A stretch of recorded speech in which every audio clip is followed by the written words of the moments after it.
The victorious Christian life is a series of new beginnings. And I think it'd be best illustrated by this newspaper. Anybody still get one of these? I said, my brother used to have one of these, and that meant everybody had a paper route, if he had a paper route, but it used to come like this, and it'd get thrown in our yard or in our driveway or sidewalk or maybe somewhere in the block close to our home.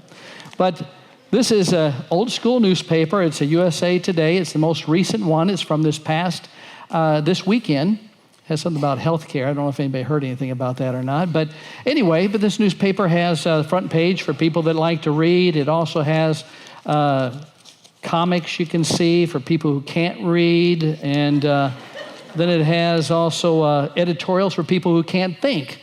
So anyway, I started thinking about this a little bit more, and I said, it really is indicative to life, though. I mean, they even have a life section in here as well. And so it has life, it has recreation, it has travel, it has politics and business and so forth. And I don't know what your situation might be today, but I want you to know if it's divorce and you feel this tearing that you've been through, again, I can empathize. If it's something in your relationship as husband and wife, once again, I can empathize. We go through some of those types of things. It may be something with your children that's causing some stress in your life. It may not be related to your marriage, but has an effect on it as well. It could be things that you experience in your home. It could be things such as the finances.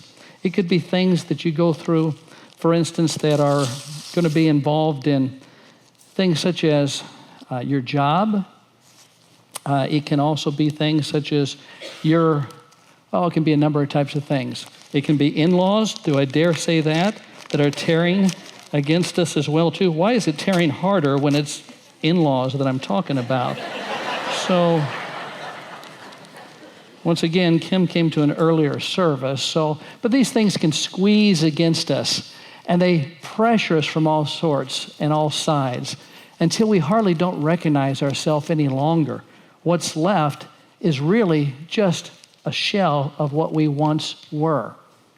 But I want you to know, as Psalm says, he heals the brokenhearted and he binds up their wounds. And it's just an illusion. Because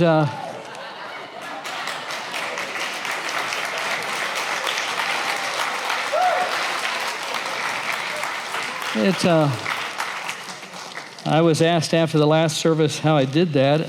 Perfectly, I thought, but